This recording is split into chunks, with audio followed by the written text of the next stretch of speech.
Fiquei em Curitiba, e lá em Curitiba um amigo me fala de uma outra médica que ele tinha conhecido. Aí fui conhecer essa médica, e essa médica me fala dessa equipe de São Paulo.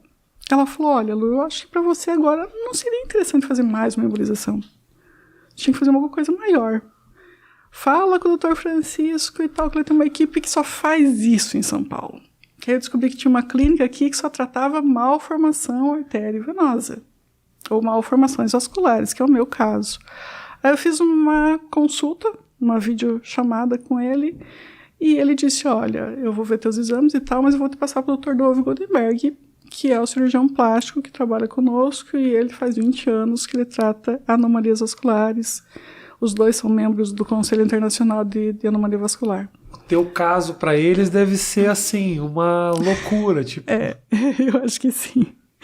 E aí, quando ele falou do Dr. Dove Goldenberg, eu falei, nossa, o Dr. Dove Goldenberg, eu já tinha feito live com ele. Ele tinha me encontrado no Instagram, nós tínhamos combinado um café no aeroporto. No dia que eu estava chegando, ele estava saindo em Curitiba.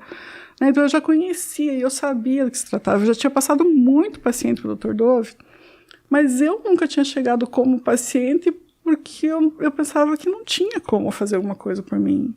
Ou que se eu fosse tentar, eu ia morrer na sala, né?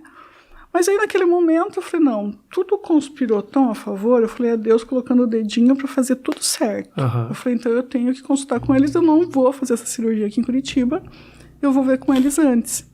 E aí marquei tudo, estava tudo organizado para eu vir para São Paulo fazer a consulta, né, para ver o que nós faríamos. E eu viria na quinta-feira. Na quarta-feira eu iria para Curitiba sozinha de carro para embarcar para cá. E na terça-feira eu estava trabalhando na Câmara. Eu estava, inclusive, no celular e eu senti as minhas pernas esquentarem.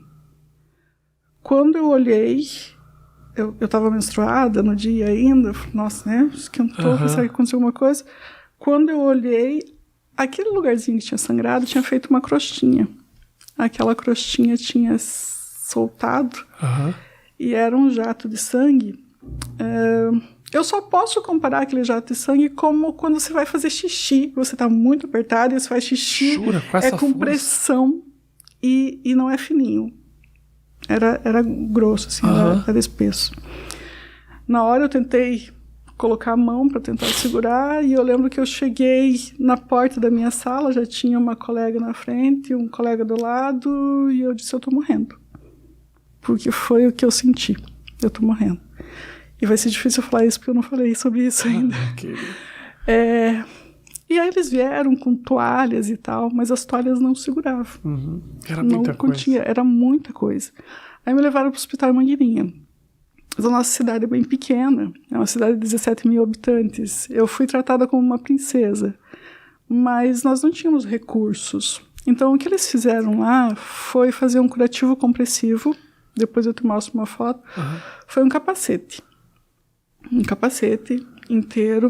Ele fez aquele curativo compressivo, foram 5, 6 enfermeiras em volta e o médico, e aí me encaminharam para Pato Branco, aonde eu tenho acompanhamento de um vascular incrível, que é o Eduardo Guérios. O pai e o filho, os dois me atendem. Eu era paciente do pai, agora eu sou paciente do filho. E eu fui encaminhada para lá, fui de ambulância, minha mãe foi comigo. Quando eu cheguei lá, e já chegou meu pai, meu irmão, os tios, todo mundo lá, e eu só sabia me despedir de todo mundo. Porque para mim era uma coisa assim, já vivi o que eu precisava, talvez eu já tenha cumprido a minha missão, e tá na hora, né? Tá na hora de eu ir, eu sei que todo mundo tem uma hora, e para mim talvez fosse aquela. Quer dizer, talvez não, eu tinha certeza que era aquela hora. Alguém tinha te dito isso ou não? Não. Tá. Era uma coisa que eu tava sentindo, né? Sentindo. Porque eu já passei por muitas hemorragias. Muitas, eu não sei contar quantas, mas naquele tipo, nada nem próximo. Eu passei por aquilo, aí quando o meu médico chegou, ele examinou e tal, ele falou, olha, Lu, ele mudou um pouco o curativo para eu poder respirar, porque o curativo vinha daqui e cobria minha boca, tudo. Ele falou, vamos mudar um pouquinho para dar uma desafogada só, né? E vamos ficar em observação, vamos ver até a tarde como vai e tal. Eu falei, tá. Mas quando ele me falou, vamos deixar sem... Não vamos comer nada agora, né? Não vamos tomar nada agora e tal. Eu falei, você quer que eu fique em jejum, né? Porque alguma coisa pode acontecer aí. Eu falei, tudo bem. E aí eu e a minha mãe lá no hospital, eu já tentando ver o avião para vir para São Paulo, porque aí eu pensei, não, eu não vou sair do hospital e voltar para casa, eu vou sair daqui direto para São Paulo, porque eu não tenho como, né, arriscar. Sem falar nada com o médico, sem nada, assim, a minha cabeça, tá. E aí, de repente, era 3 horas da tarde, a primeira hemorragia tinha acontecido às 9 horas da manhã, 9h30, a minha mãe disse, tem um pingo de sangue aqui.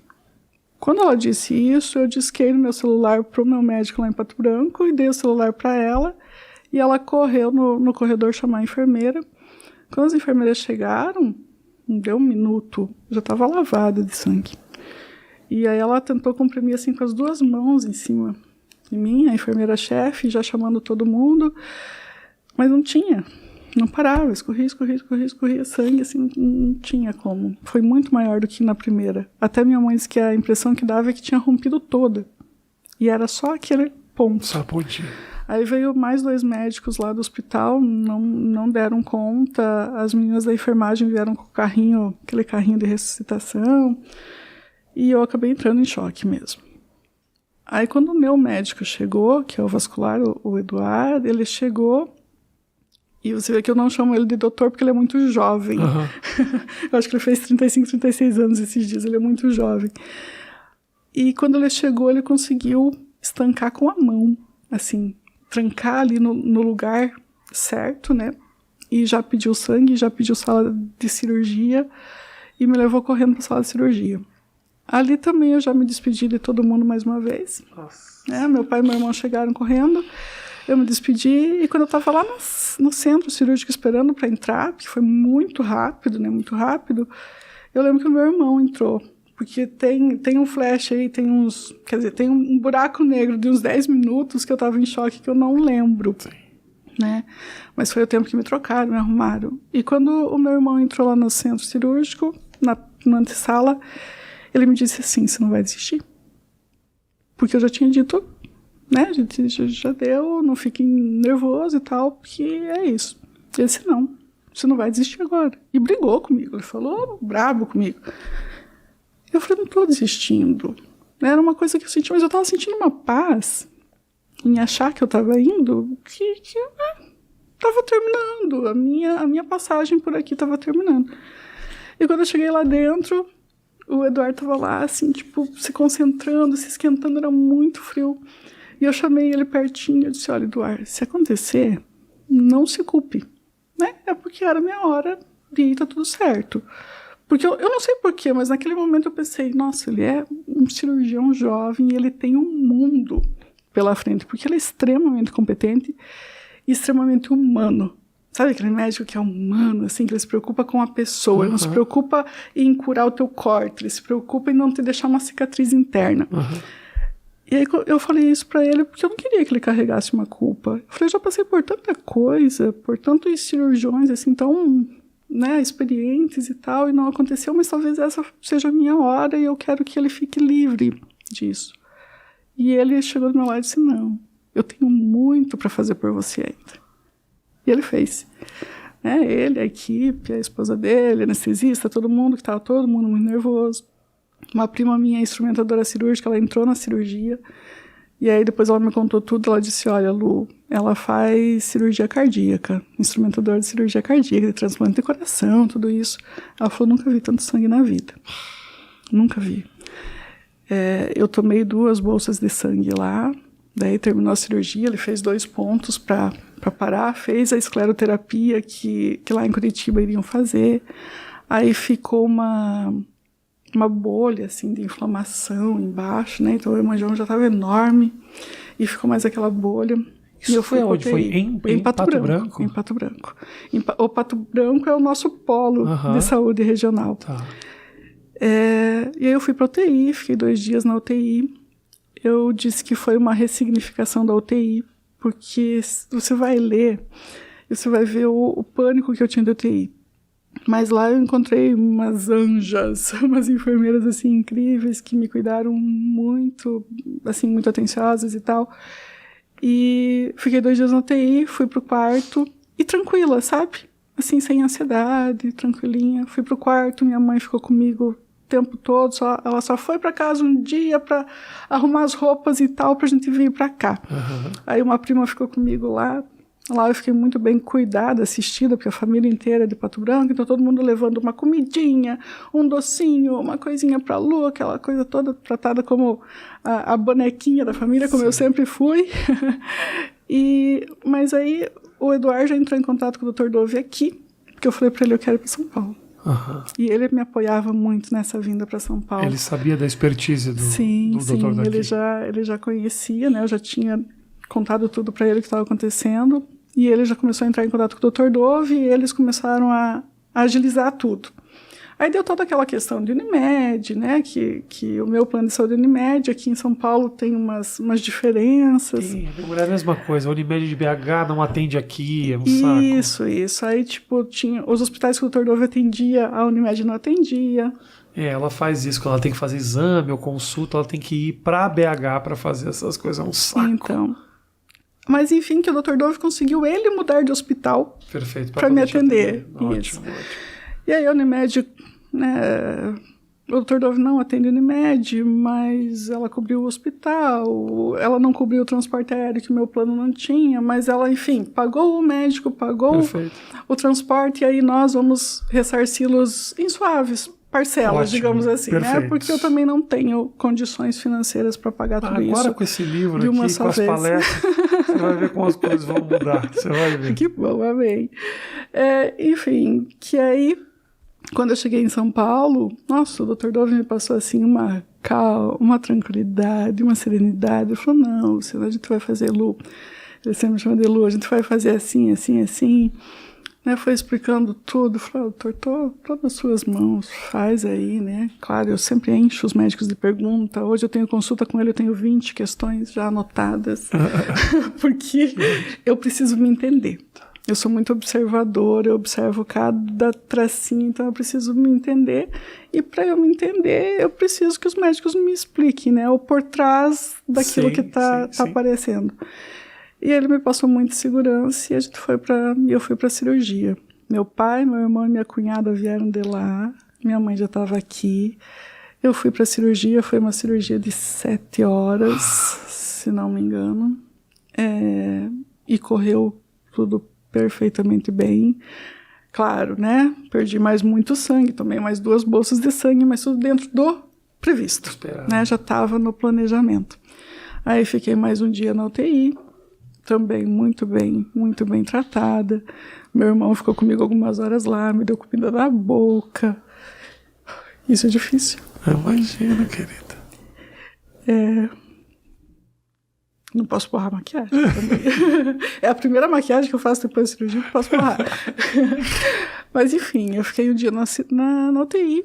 Fiquei mais 3 dias no hospital. Quando eu olhei pra mim a primeira vez, foi muito estranho. Muito estranho mesmo.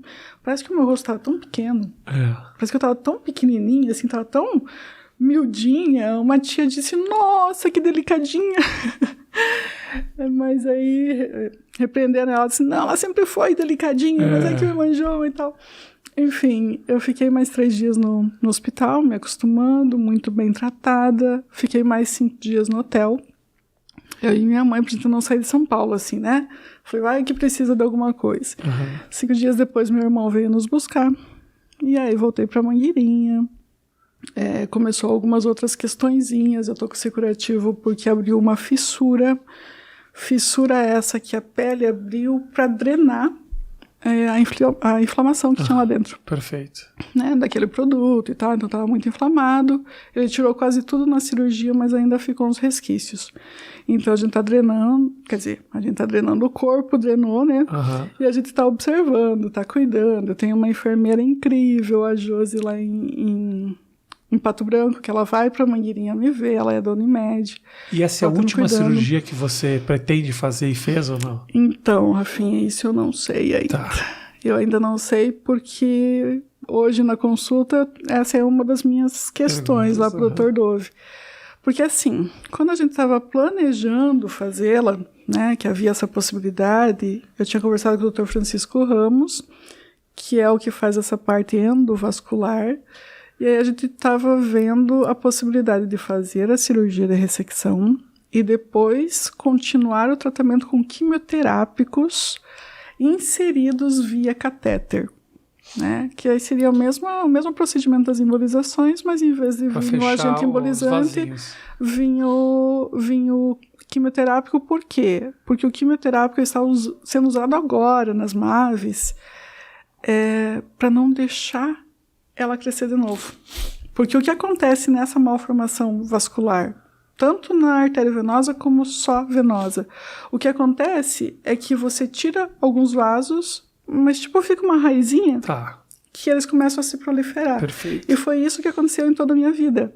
Fechava de um lado, nascia do outro, fechava aqui, nascia ali, e aí crescendo. Assim, Isso, compensando. Então, esse é o plano, né? Ou era o plano inicial. Agora eu vou ter que ver ainda com o Dr. Dove, com o Dr. Francisco eu não voltei, porque eu acredito que daqui uns 3, 4 meses que ele queira me ver, porque ele quer que assente um pouco, né? Para ver como fica. Mas eu sei que o Dr. Dove me comentou que ele tirou praticamente tudo, né? Então não, isso já me dá uma... absurda, da própria capa do teu livro, dá pra ver, assim. E na capa do livro, essa capa aí, essa foto é de 2018, final de 2018, né? Porque eu lancei em 2019. Então, nesses anos, cresceu muito mais. Cresceu muito mais, né? Ele tava muito, muito grande mesmo. Curtiu esse trecho do papo? Então faz o seguinte, clica aqui para assistir o papo na íntegra ou então clica aqui para assistir mais um trecho da mesma conversa. Valeu!